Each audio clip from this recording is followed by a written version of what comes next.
In 1996, the first mammal was cloned, Dolly the sheep. Dolly was an exact copy of her mother in every possible way. From that point, it was only a matter of time before the ability to clone a human being would become a reality. Ever since the cloning of Dolly, the debates of this highly charged issue on whether or not to clone human beings has raged with ever-increasing fury and intensity, while there has yet to be any consensus mandate resolution or regulations governing this brand new technology. While many people have considered this technology as nothing less than playing God, others regard it merely as scientific and medical progress, and so goes the great human cloning debate.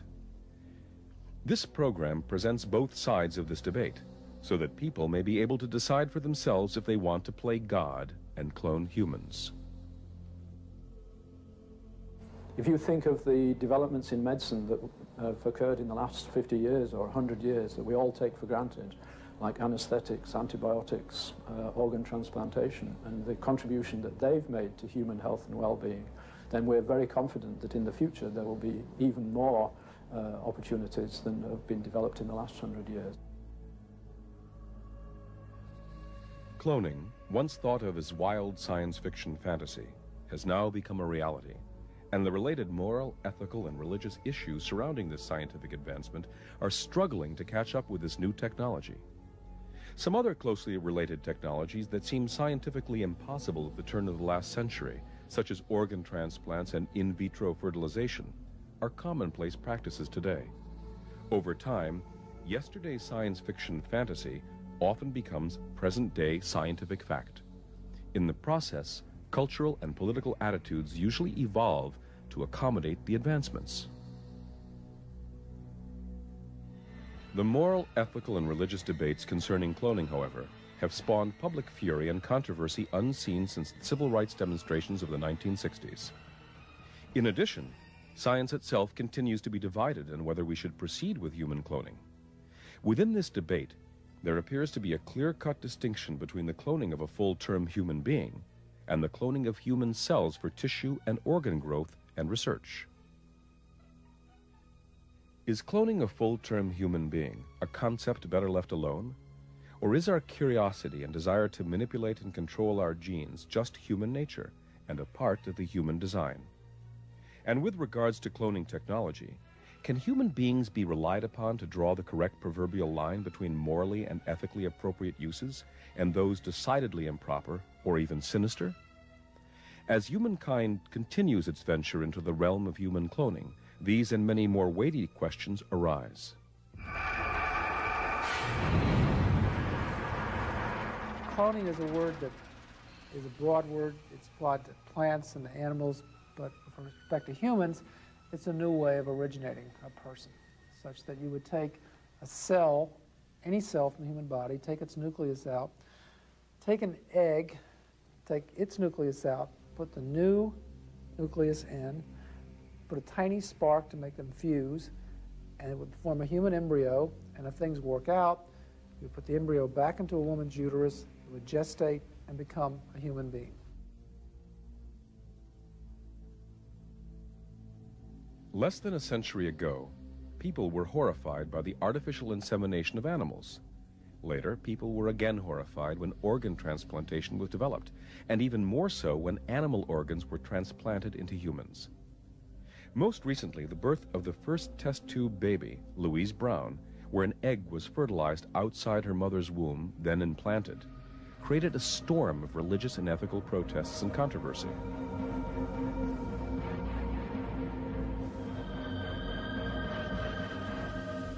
Today, however, people don't think twice at the mention of in vitro fertilization, and now consider all of these medical technologies as simply tools in benefiting humanity. In vitro fertilization, although the clergy has struggled with the idea, we have come to the understanding that, again, that is an appropriate way of producing life if that's the only way that it can be made. And as far as putting organs into human beings from animals, if that saves a human life, that is also an appropriate form of transplant. But to clone an individual would mean that we no longer need marriages. We no longer need men and women to get together and to become a couple. Is a cloned carbon copy of an organism, however, a good thing? A human clone would be an exact copy of an individual in every physical and genetic aspect. I think the argument from science is that many people in science think a child originated by cloning is simply a delayed twin, period. And all the other stuff is science fiction emotionalism. Science hates to close down options, especially if they're based on ignorance and prejudice. There are things that people originated by cloning might actually teach us. Any technology has its good side and its bad side. And if you take a good technology, one that appears to be mostly good, and you put a low consciousness scientist or person, politician, if that person is coming from a place of greed and seeking power, etc., a low consciousness will take a good technology and corrupt it. However, if there's a technology that appears to be maybe dangerous or bad, and you take a high consciousness person with good intentions who takes into account all types of ethical considerations, then they can actually take a technology that may seem more dangerous and turn it in a good direction.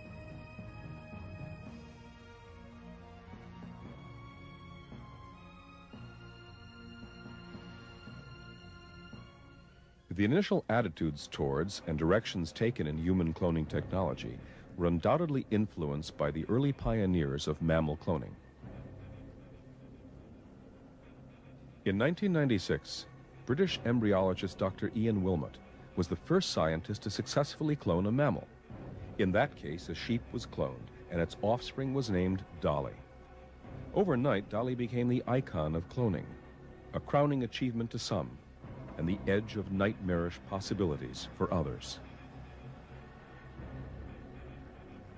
We use sheep for our research in developing this technique because there are many ways in which it would be useful to copy farm animals, and we were very confident that the technique that works in sheep would also work effectively in cattle, and that has of course proved to be the case.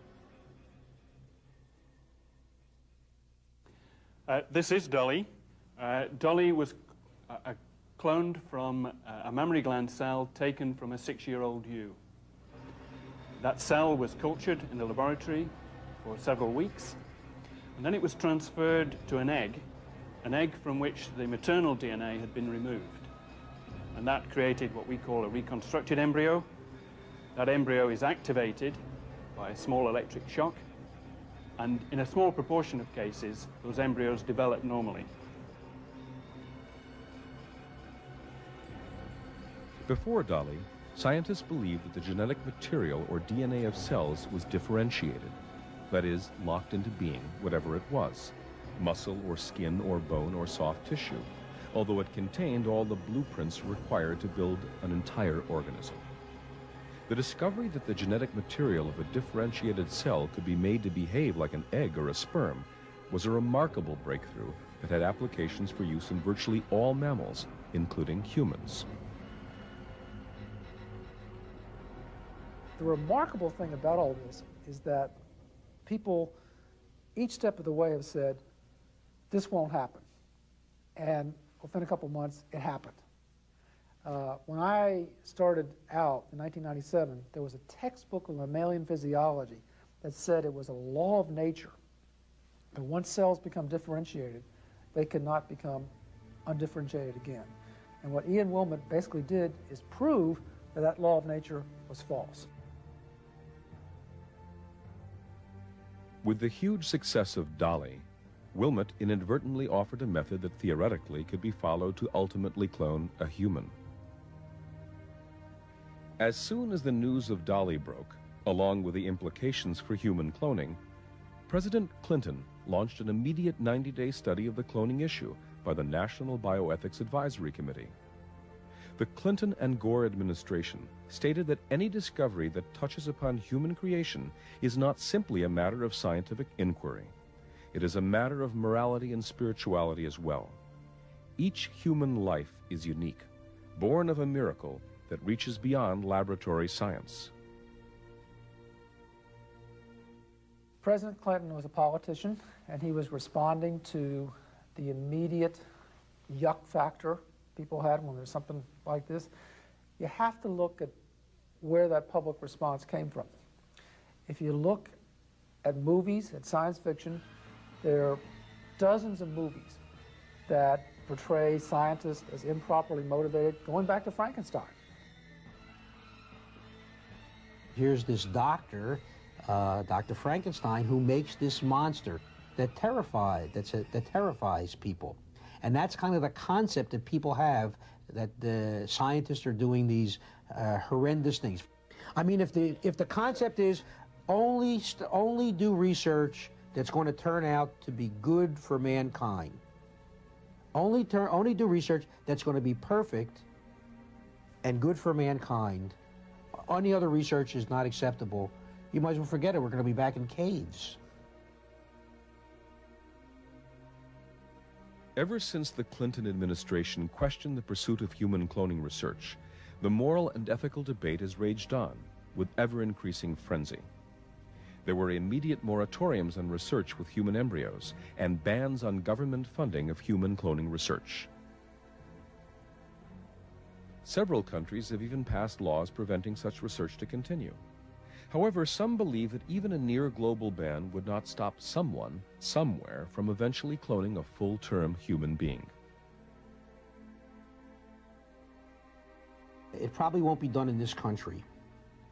Actually, they asked me about this in the New York Times a couple weeks ago, and I said that they asked me, would an American clone a human? And I said that person would be known as the Kevorkian of reproduction. So you wouldn't want to do it in this country. It would destroy your career because society's not ready for it. But the technology's there, and it will be done in other countries. But what happens in the rest of the world, in India or Pakistan or Indonesia, we can't control. And it's my view that one of those countries, which probably feels a little bit insecure compared to superpower America, is going to do that to show that it has a place at the world table. And it'll be a spectacular achievement. Perhaps the most useful potential benefit to humanity of human cloning would be as an alternative option to in vitro fertilization. The only practical reason to clone someone, to clone a human being, not to clone for tissue, but to clone a human being, would be in a couple that was infertile, or a person who was infertile and had no chance of having gametes. So you could use their somatic cells in order to make a human being. So that could bring the joy of having a child to that couple or that individual. And when you keep going back to saying, look, you have to use in vitro fertilization to do this. It's not a very efficient technology. Only 18 people out of 100 take home a baby. Most states do not reimburse for in vitro fertilization. It costs $8,000 an attempt. Most of the people that use it are not going to be interested in cloning. And you begin to see this is not a technology that many people will ever use and would not produce very many babies. Once you do that, it doesn't seem quite so scary. What is scaring many governments, organizations, and clergy of all political and religious traditions is the apparent lack of rules and regulations and controls governing such a new technology. They are loudly voicing their opposition to full-term human cloning. Many oppose genetic research, such as cloning, that produces waste embryos and fetuses. The moral concern over waste human embryos and fetuses certainly has merit. Taking the cloning of Dolly as a prime example, nearly 300 embryos were created, then destroyed, and 4 of the 5 clones created along with Dolly went to full term, but all of Dolly's siblings died at birth or soon after. So, you know, people say, well, Ian Wilmot, you know, a lot of embryos were used to create Dolly. Big deal. I mean, I don't think embryos count. The technique's going to get better. It's going to get better. And I mean, some people care about embryos, but, you know, a fetus that miscarries, that's a different question. But an embryo, it's not a big deal.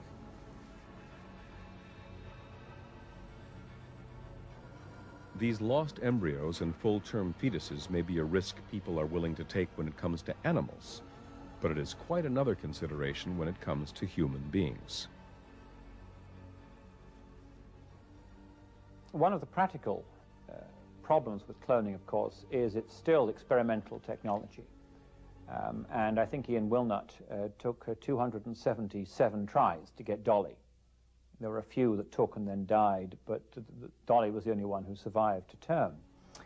And plainly, there's a huge practical, ethical issue here. If we jump the species barrier to human beings, are we going to fertilize hundreds of human eggs in the cloning technique in order to get one survivor? I think most people would be repulsed by that suggestion. I think most people don't know the difference between therapeutic embryo cloning and adult cloning. But there are some people who believe that embryos are tiny human beings and are very passionate about not letting this go forward. Our objective is to get away from the need to use human eggs and therefore to create very early stage embryos. But nobody under any circumstances should be, in our view, allowed to implant those eggs so that they could grow into an embryo and through full development into a baby, into a person. That's where we think the line should be drawn right now, and indeed is in many countries, including the UK. One of the questions here is whether embryos count. In sexual reproduction, about half of embryos fail to implant. So we sometimes have a false view that every embryo becomes a person. In vitro fertilization, to create 18 babies probably takes 900 embryos. It's not a statistic that most people know about. It's a very inefficient procedure. A lot of embryos are wasted. No one objects to that. No one at all.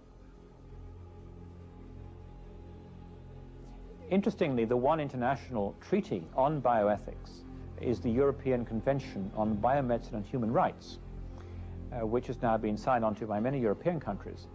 And it does specifically prohibit the creation of human embryos for research.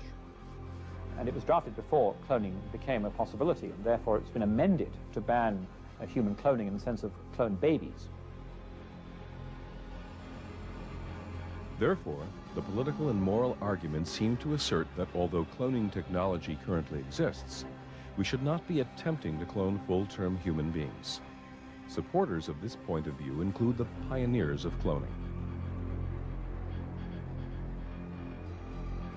Each person, each child should be wanted as an individual. And if you set out to make a copy of somebody who is here, you're saying that you want the new baby to be like that person. And that is not a fair thing to do to a child. That summarizes the problems very, very succinctly. But it's for that reason that I don't think that there is any suggested proposal to make a copy of somebody who is here that any of us are comfortable with.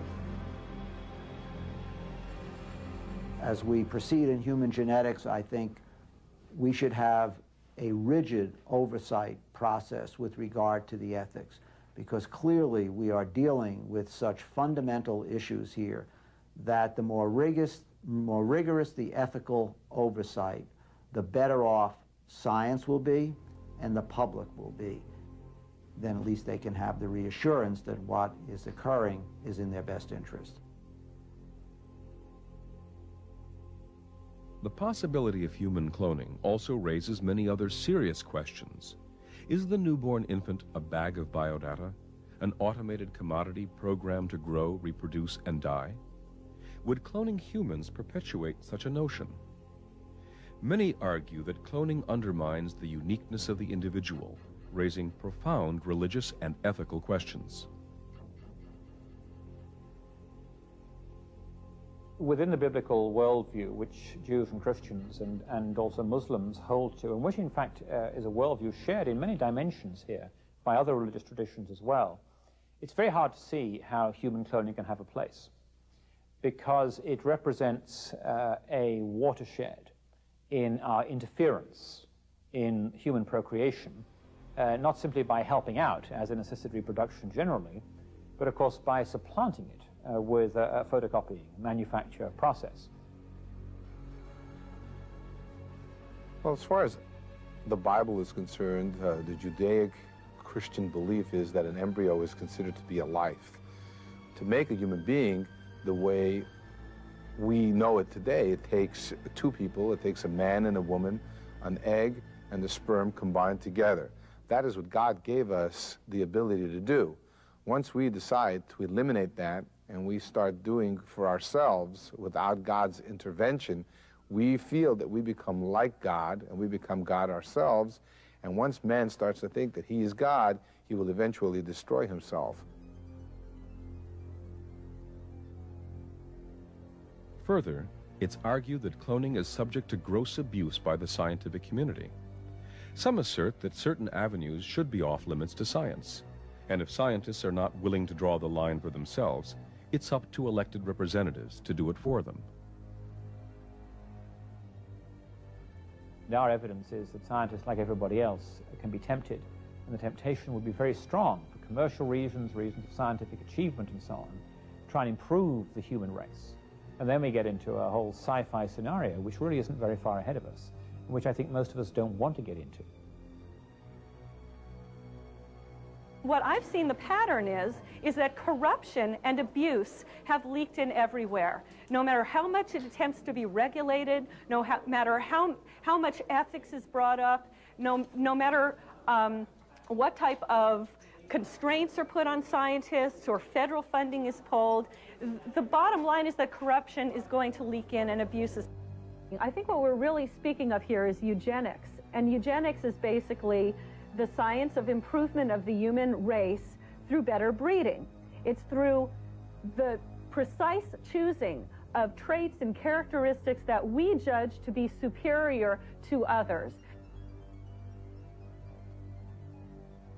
In the early 20th century, 30 states in the United States adopted eugenics laws requiring citizens to be sterilized with conditions thought to be inheritable, such as insanity, criminal tendencies, retardation, and epilepsy. Similar laws were also enacted in other countries, including Germany in 1933 when Adolf Hitler came into power. It's well known that Hitler himself had a true desire to be cloned, along with his master race, and desperately wanted to develop cloning technology as an added tool to accomplish his goals.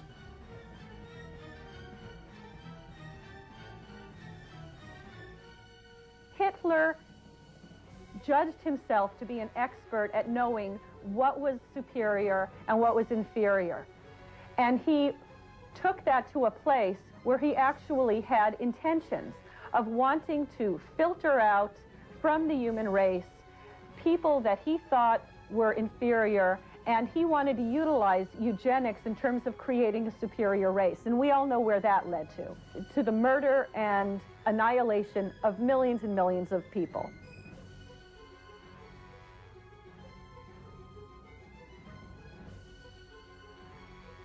That would be naive to say that there's nothing to fear. I mean, there's some fear there. I think the fear is exaggerated and played upon. I mean, you know, they make lots of monster movies about biology. I mean, nobody makes monster movies about business or law.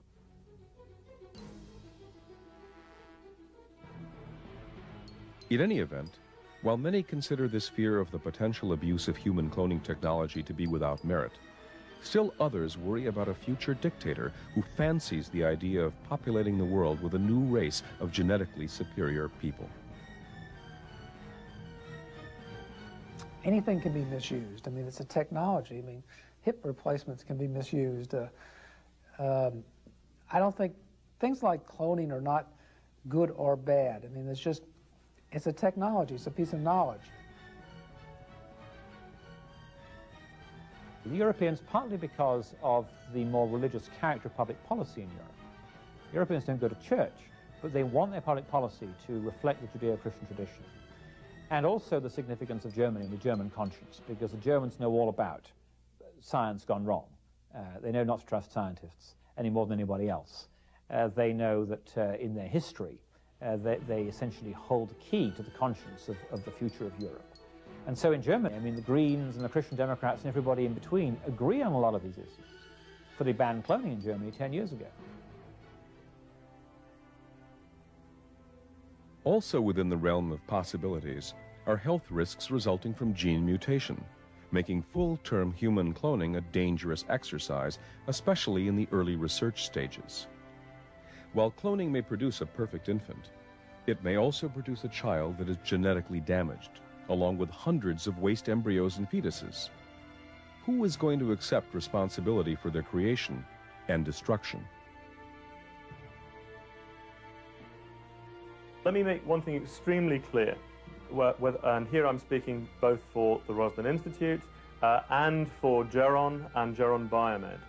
We do not see any justification for anyone using this technology to copy people, to make identical copies of people, or as a reproductive mechanism or technique. We just don't think it's right, and we don't think anyone should be trying it. We think it's dangerous. Whether even if it was right, we think it's extremely dangerous and no one should do it. In addition, it's feared that this technology applied to human beings would duplicate and magnify the genetic defects of the mother, passing them down to future generations. In other words, diversity in the gene pool would cease to exist, as could the species, if uncontrolled and unregulated cloning of full-term human beings was carried out in the future. Some other more radical possible uses of human cloning technology could in fact be Frankenstein-like in nature, should this technology be used by unscrupulous and corrupt individuals and corporations. Consider, for example, the idea of creating a clone or a brain-dead human copy to use as an incubator in which to grow perfectly matched organs or tissues for transplants, or even to have a new body created in which to transplant another person's brain. Such science fiction-like scenarios, though almost too horrific to contemplate, loom just beyond the horizon. The ethical discussion could, would somebody who was very wealthy clone someone so that they were exactly the same as they were as far as immunologic factors, and they would take organs from that person so that they could live longer. That's the ethical consideration.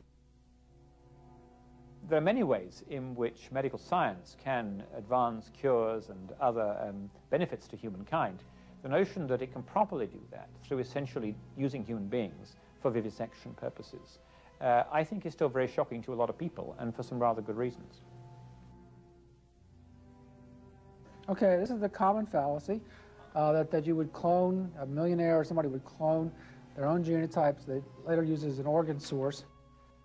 I mean, you can't kill people for their organs. You can't take their organs out.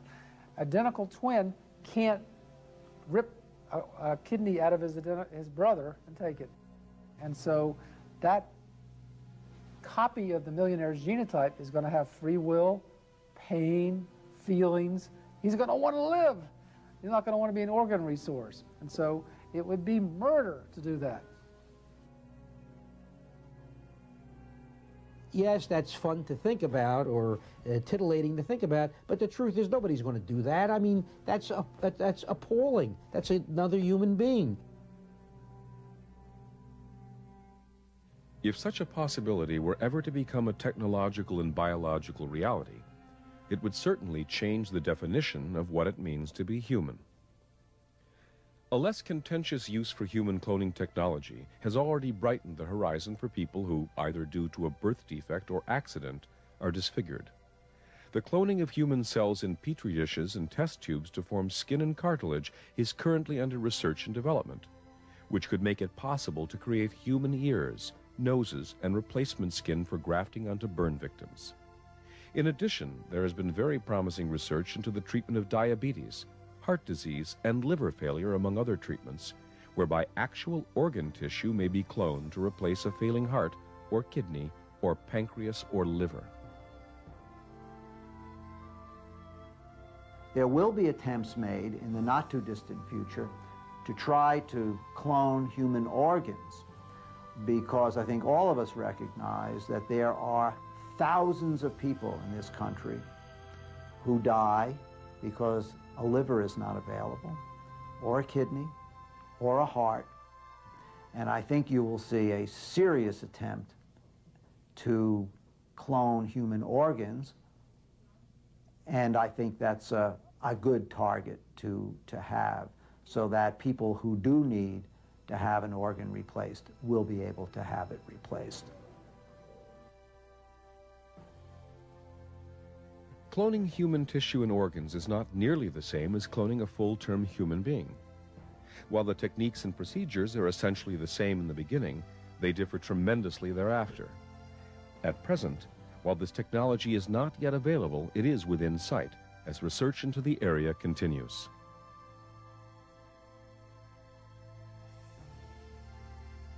When we meet again in 5 years to talk about our progress, I think we'll be at the point of having demonstrated in animals the utility of combining cellular immortalization with telomerase, the generation of differentiated cells from embryonic stem cells, and the customization of those cells and tissues by nuclear transfer to produce cells that your body won't reject, that will integrate into your dysfunctional organ and repair it and cure your degenerative disease. That would be an acceptable way of cloning. Anything to save a human life, anything to enhance the quality of life is permissible because you are enhancing life, not making life. So cloning a heart or a liver or a kidney or anything that saves a person would be permissible. Cloning an exact duplicate of a human being from scratch would be unacceptable. Our interest is to take the biology inherent in cloning animals and learn how to clone cells and tissues for therapy. That's our interest, where there is a compelling medical need and no other route to treat these degenerative diseases without the use of cloned cells. Now, the problem here is that it's a distraction from the fact or from the cause of why people are needing heart transplants and kidney transplants in the first place. It's because of poor diet. It's because of use of incredible amounts of toxic pesticides and other chemicals in our food supply.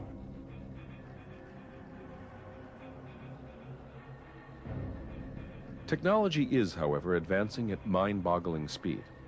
It appears that limited cloning may well become first a legitimate treatment, as research for the growing of skin cell tissue or organs seems to have a bright future.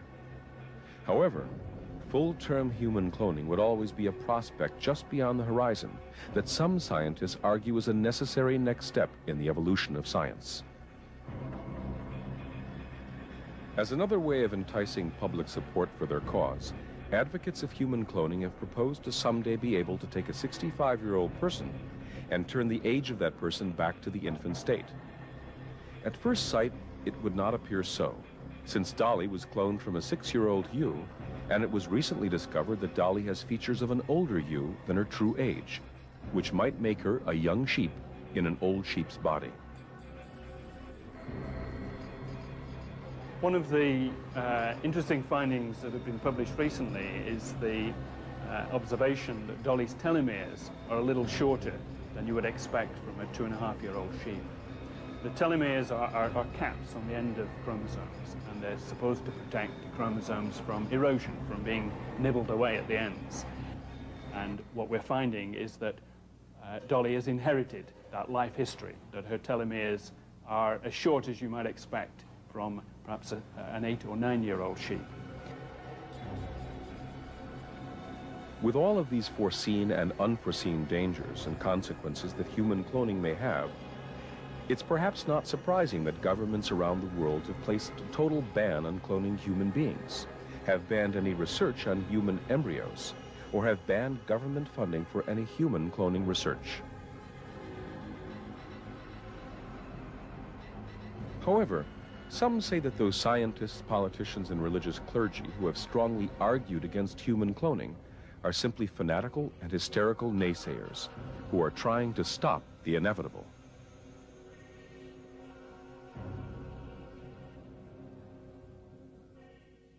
The bioethicist movement, which began in the 1970s, attempts to bring both sides of the debate to the table for discussions based on logic and reasoning instead of ignorance and emotion. This is done in the hope that ultimate resolutions and regulations governing such new technology would not suffocate scientific advancements and the pursuit of knowledge.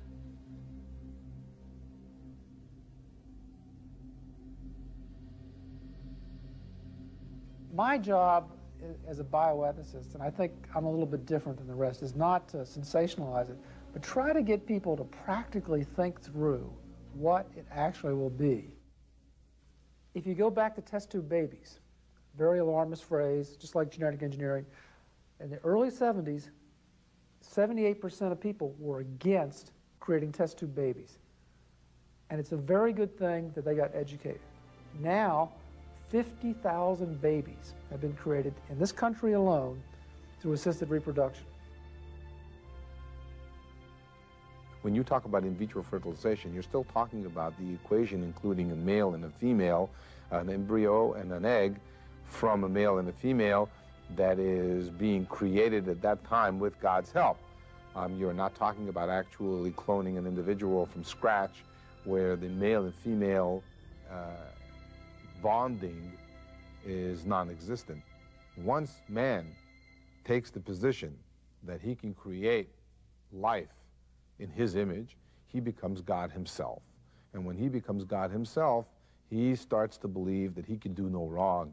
He starts to believe that he is the beginning, or she, for that matter, is the beginning and the end of all things.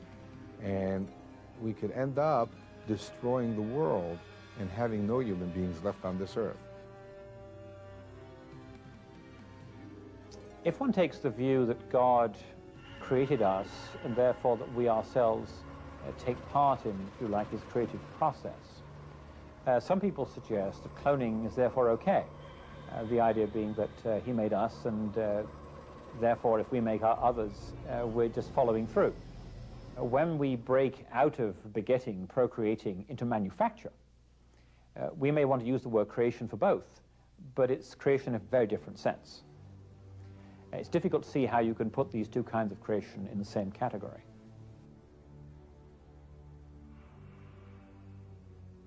As stewards of creation, this technology may well be desirable as a potential cure for a variety of diseases or for the treatment of dysfunctional organs. But serious debate concerning the control of this technology is equally desirable. If the moral and ethical aspects of scientific and medical technology are not recognized, the technology may very well redesign the designers. There were people that thought mosquitoes carried HIV. And it's a good thing we didn't make public policy based on that ignorance, because it would kind of validate the ignorance and prejudice. Well, in the same way, we don't want to make public policy based on ignorant things that people might believe about cloning, because it would validate the ignorance. So we need a time for people to kind of be educated, I think. And the word, it's even difficult to talk, because the word a clone or cloning has such a powerful emotional response, you can hardly get past that word. Plainly, we're just at the very beginning of an explosion in which we're going to be 100, 1,000, 1,000,000 times more able to do these things than we are now. And so this is a great time to be having this conversation as we try and get a policy framework in place, what we do and don't want. But developing a policy framework for these things. So the Europeans have some basic frameworks in place. Here in the States, I think we have very little of a policy understanding within which to constrain these developments. Can a line be drawn that allows scientists to continue to conduct research, make medical and scientific advancements, and cure disease, but that remains within a boundary which does not compromise our humanness? I don't think under the present state of knowledge of human genetics and technology that we should be attempting to clone human beings. I think that in the area of genetics, we have certain major goals that should be fulfilled. We have an obligation, I believe, to pursue the field known as gene therapy. In other words, the field that will be able to either alter or provide genes that will correct certain diseases that occur in man. And I think that the science of genetics is largely focused in that area. Perhaps as long as the possibility exists for humans to succumb to misguided conscience, cloning technology should be put on hold, or very firm rules should govern its research. We need to be sure that the scientists and the scientific community have earned our trust. And I don't see that that has happened. I don't see that the scientists have ever proven themselves worthy of having a technology this advanced and being able to use it in an ethical manner that is not going to be dangerous, that is not going to infringe upon people's rights. I look at technologies that right now are also fairly new, that are being abused. For example, the issue of genetic engineering. There's a big red flag right there. I think that there's corruption in any field. I mean, there are great people, and there are people that are somewhat corrupt in any field. Science is no different. I mean, I think that the society does have the concept that scientists are purer than other people, and they're omniscient, and for that reason, they can't do, they can do no wrong. But there are all kinds of people that go into science, and they are corruptible. But the majority of scientists are honest, hardworking people that are just trying to move the field ahead and find out things that will better a better life, better lifestyle for people. The question here is, can you really hold the line between negative eugenics and positive? And the answer is no. You might as well say it on the front end. I call this the Viagra argument. One of the problems of talking about this is that there's lots of stuff going on in animal labs all around the country and in the world, and no one's talking because no one wants to give their secrets up.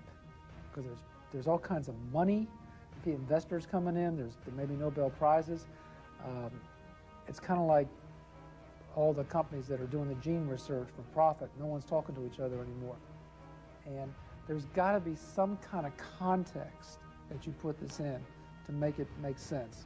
Because if you just sort of focus on the science fiction gee whiz case and ignore all these other ways, then it's not really wise.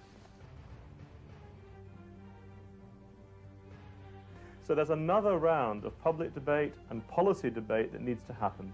And we just think that needs to be handled very openly.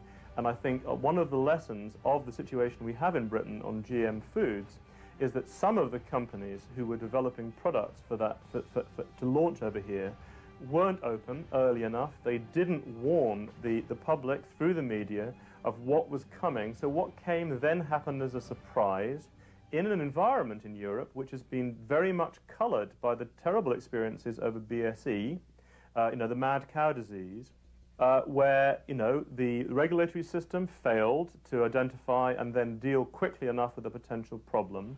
And that has somewhat undermined the British public's and broader European public confidence in science and regulations.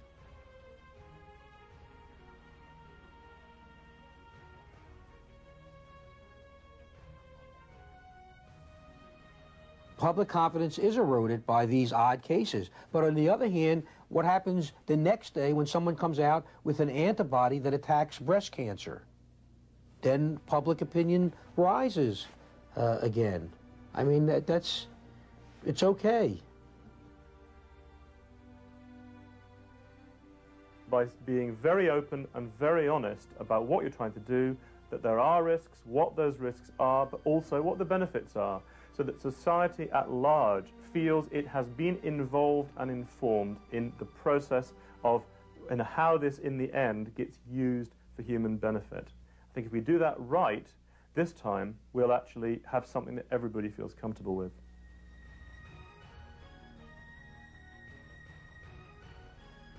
For the present, heated debates will continue in the effort to arrive at a cloning consensus. Most people believe cloning human tissue and organs for an immediate benefit in the health and quality of life of individuals may well be appropriate, as long as strictly defined regulations overseeing the technology are in place.